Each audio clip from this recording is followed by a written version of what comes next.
Hello, friends. Today is Thursday, December 11th, 2025. This is the weekly update for this week. So it's December 11th. My name is Reverend Dr. May Elise Cannon. I'm the Executive Director of Churches for Middle East Peace. We've been doing these daily updates for 797 days. So in the last week or so, here's the news. Last Friday, Yasser Abu Shabab, the leader of the anti-Hamas militia, Popular Force in Gaza, was shot and killed while he was intervening in a Palestinian clan dispute. So said the militia. Israeli strikes this past week killed at least 5 Palestinians near Khan Yunis in Gaza. That included 2 children. 32 others were injured. The medical reports have been coming in from field hospitals. That one was specifically from the Kuwait Field Hospital. Rescue workers told BBC News they'd recovered bodies from the Al-Najat camp, a cluster of tents that housed hundreds of displaced people. The Israeli military said it struck a Hamas terrorist after 5 of its soldiers were wounded. Hamas handed over the remains of a Thai agricultural worker this past week to Israel. Netanyahu's office reported the body of Israeli police officer Ron Givley, the last of the hostages to be returned, is the only remaining hostage's body that still is in Gaza. On Saturday this past week, Israel killed 7 Palestinians in Gaza, according to health officials. Israeli fire killed those people in Beit Lahia, Jabalia, Zaytun in North Gaza. That was Saturday's numbers. And according to health officials, a 70-year-old woman died due to a drone strike this past week. But the Israeli military said they were unaware about any such drone strike. Earlier Saturday, the IDF said that they had killed 3 terrorists, quote, who had crossed the yellow line into Gaza. 5 Palestinians were killed in the north of Gaza on a different day this week, in Beit Lahia and Jabalia. So each and every day, there are 1, 2, or more Palestinians killed in the Gaza Strip, even as the quote-unquote ceasefire continues. U.S. President Donald Trump has said he's going to name members of 2 Gaza authorities under the peace plan. He and Netanyahu are scheduled to visit later this month, so said the Associated Press. Norway warned that Gaza's ceasefire is fragile, and they have urged swift deployment of the stabilization force. We've heard that the stabilization force might not go into effect until January, so we're waiting to hear more news in that regard. There was the Doha Forum this past week in Qatar. Speaking there, it is said that Norway's foreign minister has called for the international stabilization force, that it's needed to function as a peacekeeping force. Talk over that force is ongoing, said the Turkish foreign minister this past week. Hakan Fidan is his name. He spoke at the Doha Forum in Qatar on Saturday. He said that negotiations about that force remain ongoing. You'll recall that Turkey wanted to send members to the stabilization force, but Israel refused. The international force should deploy along that buffer zone to verify the ceasefire, so said Egypt's foreign minister, that's Badr Abdelhadi. He said that the international stabilization force should deploy along the yellow line. And on Monday, senior Hamas official Bassem Naim told the Associated Press, we can talk about freezing or storing or laying down weapons with Palestinian guarantees. He's talking about the disarmament of Hamas, not to use it at all during the ceasefire time or a truce. He said that there's a suggestion of a 5 or 10-year period of time for a ceasefire, that discussions are aimed at the establishment of a Palestinian state during that time period, and that Hamas is, quote, very open-minded, end quote, about what to do with their weapons. On Tuesday, Israeli forces shot and killed a 3-year-old girl, Ahad Tarek al-Bayyouk, in South Gaza on Sunday, according to local sources. Her death appears to have taken place on the Palestinian side of the yellow line. The IDF again said they're not aware of a strike and that they will conduct an additional review.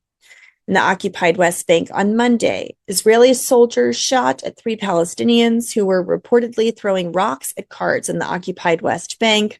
One of them was killed, one of them was quote-unquote neutralized, and the other one was arrested. The Palestinian Red Crescent confirmed that one had been killed and one wounded in the incident.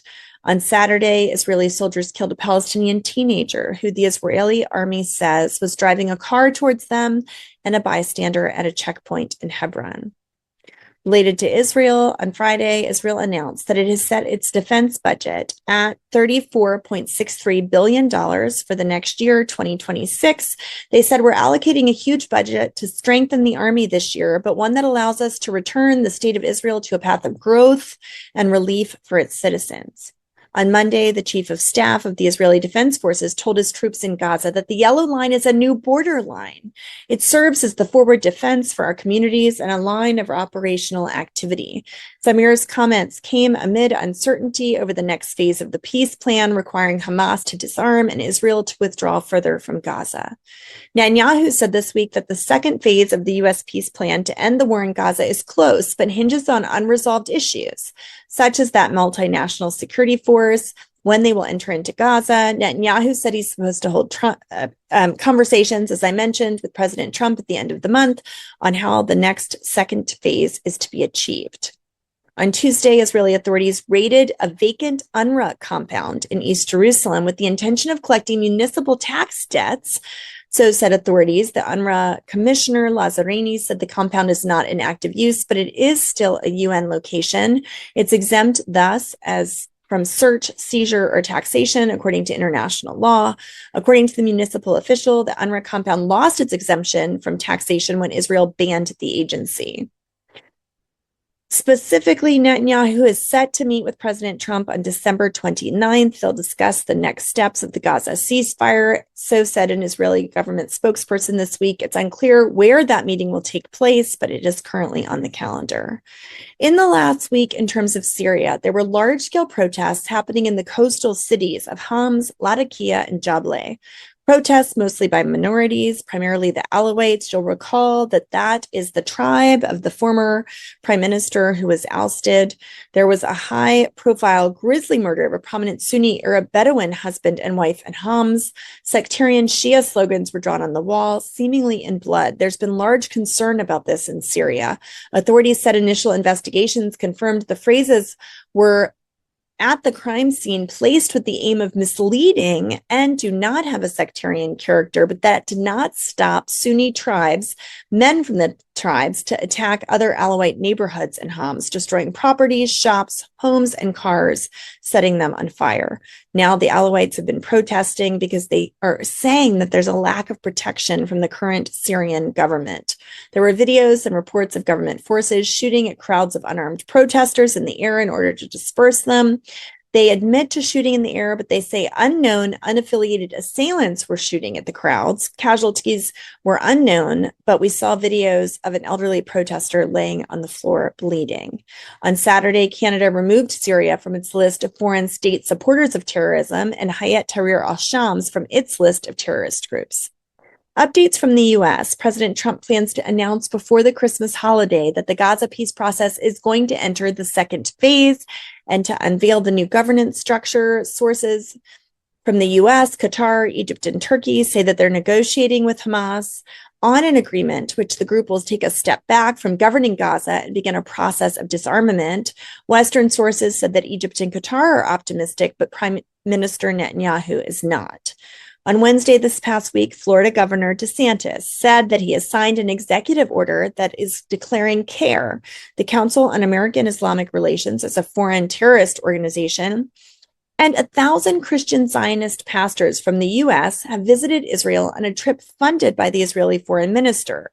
An evangelical pastor who helped organize the summit wrote an article about this, talking about the trip, saying this is the first time in history the state of Israel has officially partnered with 1,000 strategic pastors to commission them as ambassadors to combat anti-Semitism and to reach the youth of their generation.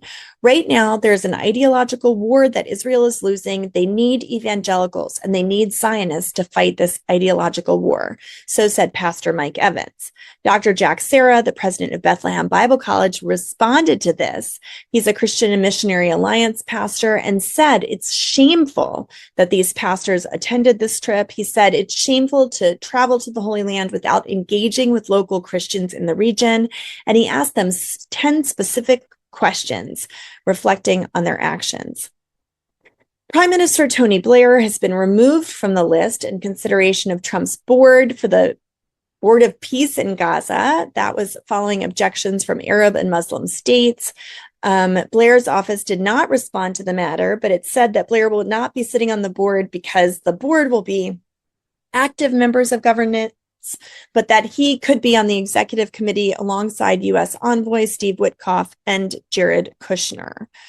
CMEP put out a press release this past week about Armenia, calling for the respect of the Armenian Apostolic Orthodox Church and recognition of its independence, specifically from the interference of government.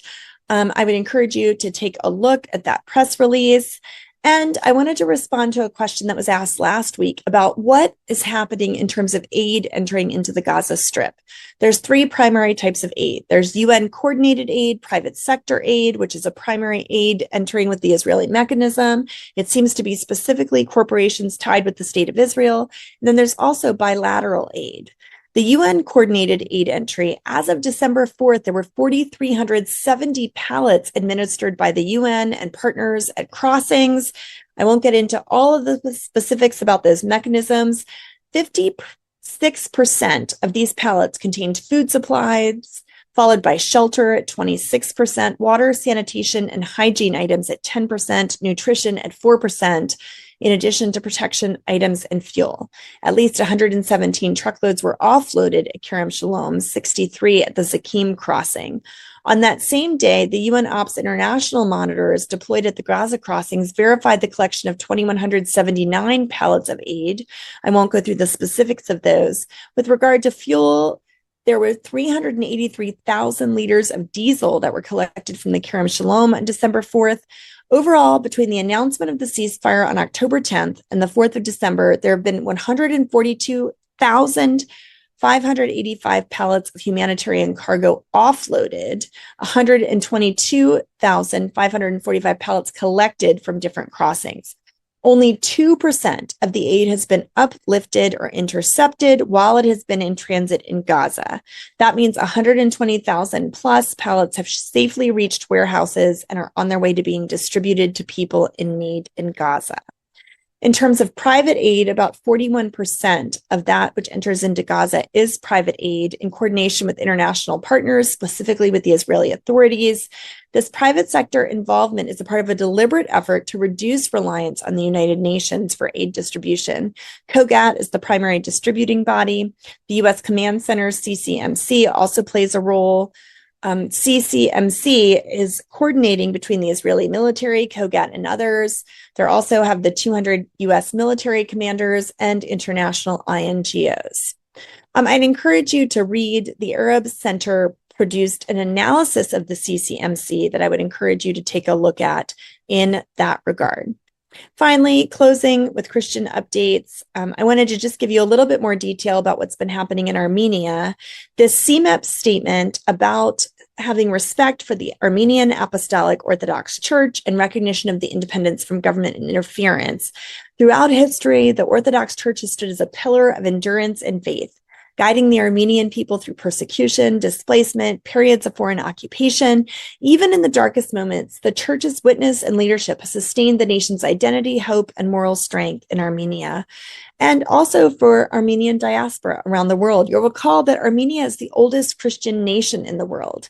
In light of the church's role there, its historic and ongoing role, CMEP urges respect for the Armenian Apostolic Church's independence and internal governments vis-a-vis the Armenian state.